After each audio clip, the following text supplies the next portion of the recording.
Tocayo, vamos a continuar en el ámbito de la literatura, en el ámbito de las palabras, en el ámbito del viaje de esta tierra a no sé qué otras latitudes de la existencia.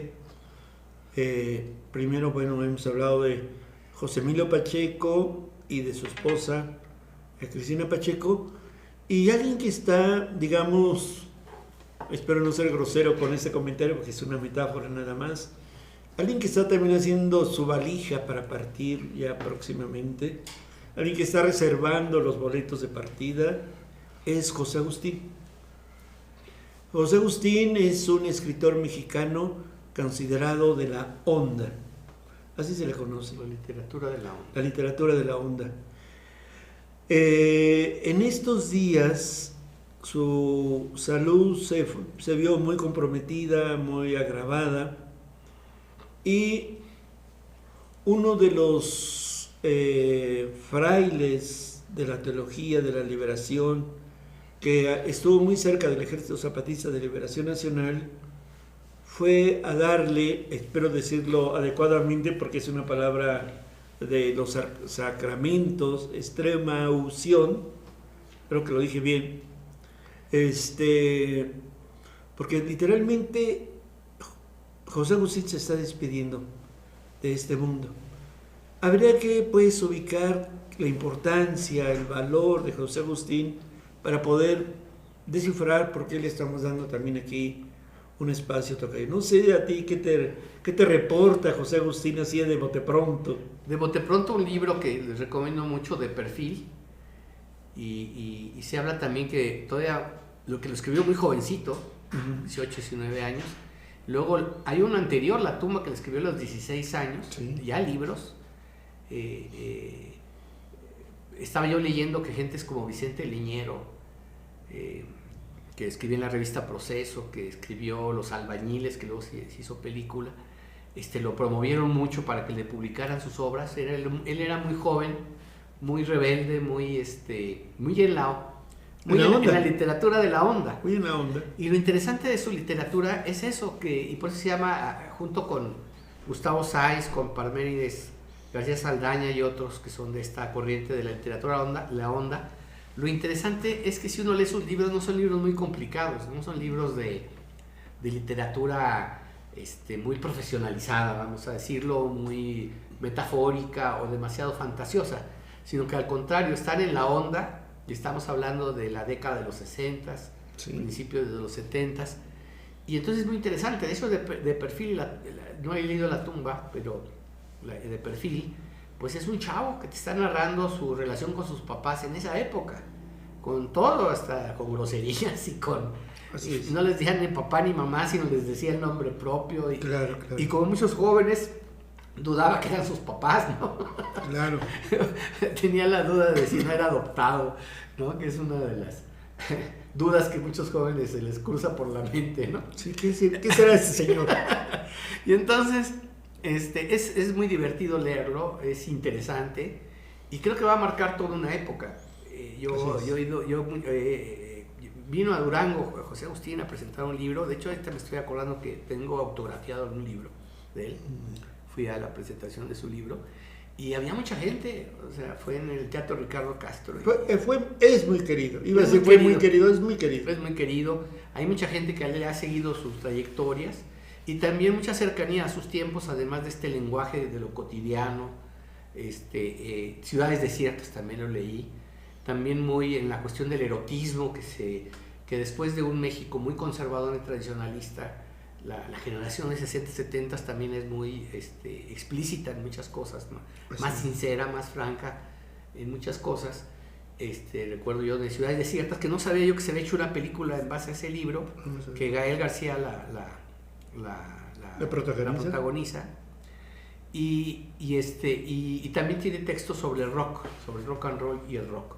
Y por último, para no monopolizar la palabra, tuvo vínculos muy interesantes con José Revueltas, por un lado, y también vínculos muy interesantes con Angélica María, que fue, de alguna manera tuvo ahí un romance, ¿no? Interesante. Ni más ni con menos. La novia de México. Ni más ni menos. Fíjate que hablabas tú de su lenguaje y de su literatura. Es una escritura que algunos,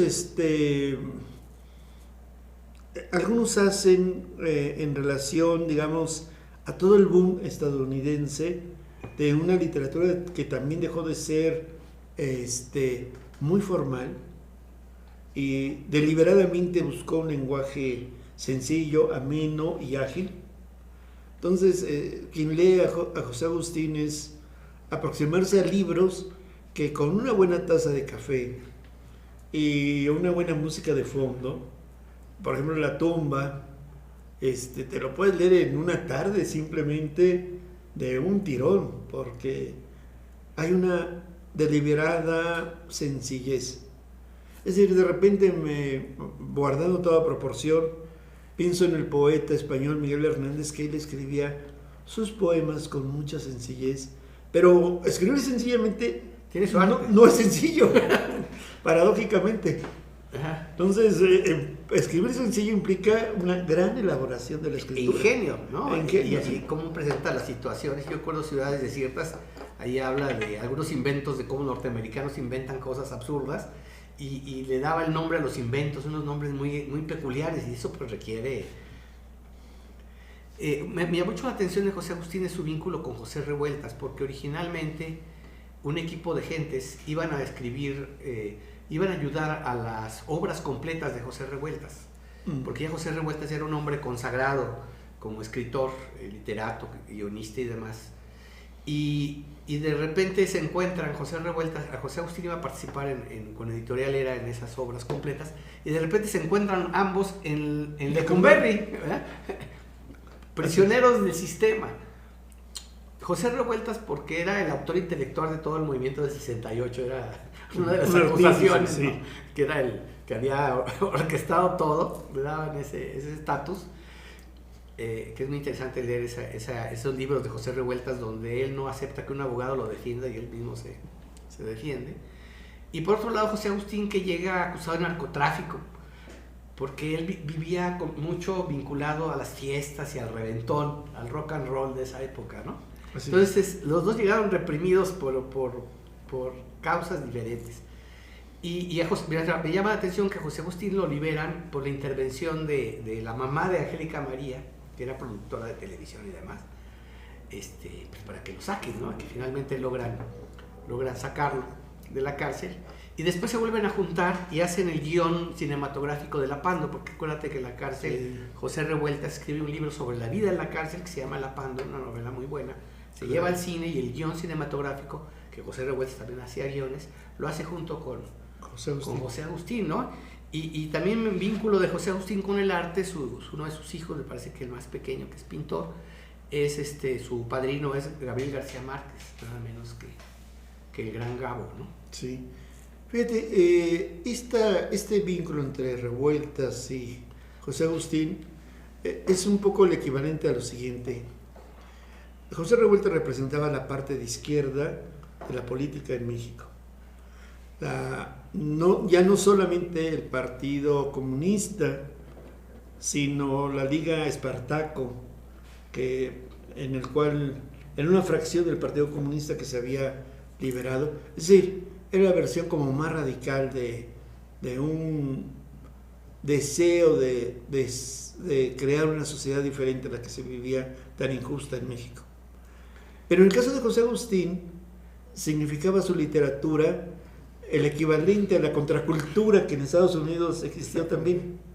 Es decir, 1968 tiene dos vertientes, o quizás tenga más, pero por lo menos las más visibles, es una versión política de izquierda muy radical y por el otro lado una revolución cultural también muy radical, que en un momento participaron como paralelas, pero llegado otro momento también se conectaron y se trenzaron y se articularon, y el vínculo que tuvieron ambos pues significa precisamente que de caminos que no eran exactamente convergentes en sí mismos acabaron por ser un poco convergentes y dieron sentido.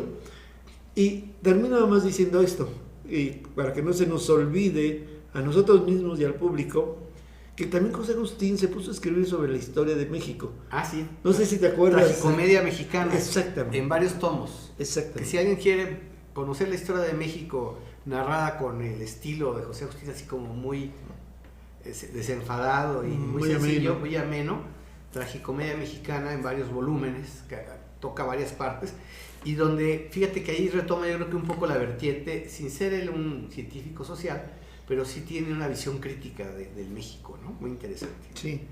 Él va construyendo una narrativa crítica, no con los argumentos teóricos del marxismo o leninismo, que en aquel momento era así como lo más fuerte, sino desde una perspectiva de la cultura. Y de hecho él tiene hasta él es el que le da sentido a una palabra que ahorita te va a dar risa y que espero que al público también. Él habla sobre los hippies en Estados Unidos, pero en México habla de los hipitecas, ¿no? Ajá. Como diciendo, bueno, los hipitecas quieren ser esos que más o menos tratan de ser hippies, pero al estilo mexicano. Pues allá eran rubios o negros tal vez, y luchaban contra la guerra de Vietnam y contra la imposición de Estados Unidos, o en Europa también. Y aquí pues eran los mexicanitos, morenitos, de Avándaro. De Avándaro, exactamente. Fíjate Entonces, que ahorita que dices eso, aparte del rock, él escribió una canción, Angélica María, 5 de chocolate y 1 de fresa. mira. Y la letra no es una letra común, no es las canciones clásicas de rock and roll que eran las permitidas, tiene profundidad la letra, se pudo haber dedicado tal vez a escribir canciones de rock. Y también él cuestionaba mucho la tiranía de las letras, la república de las letras, tanto en grupos que estaban con letras libres y Octavio Paz, como los Nexos, ¿no? Que eran las izquierdas en la revista Nexos. Y él es de otra vertiente, ¿no? Claro. De una literatura, pues de la onda, ¿no? Entonces yo recomendarle mucho los libros a la gente de José Agustín y tener esa apertura a conocer a toda una generación de mexicanos que vivieron en esta vertiente que tú hablas, ¿no? De la libertad de creación, del arte, de la rebeldía, ¿no? Que es la otra vertiente que nos heredó los 60s y que todavía hoy sigue en pie, aunque biológicamente pues ya mucha gente se está despidiendo de nosotros. Sí, pero los vamos a echar de menos, tanto a Cristina Pacheco en su construcción, como en este caso a José Agustín. Vamos a extrañar esa literatura. Él ya dijo que ya no va a escribir. Él está pues haciendo todos los trámites para viajar ya. Y bueno, pues les decimos gracias a ambos porque claro, nos enriquecieron de una manera increíble. Muy bien, pues vámonos. ahí está, vamos a hacer un pequeño corte y seguimos aquí en Armando Diálogos.